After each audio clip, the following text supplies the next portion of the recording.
Hello guys, good morning. Today I am gonna show you how to interface PWM with Nuvoton microcontrollers MG51. This is the new series. You can see here PWM pin P05 is connected with red LED.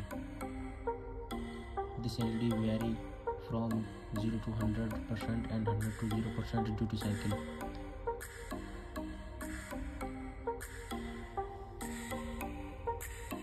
I am using PWM independent BSP example code.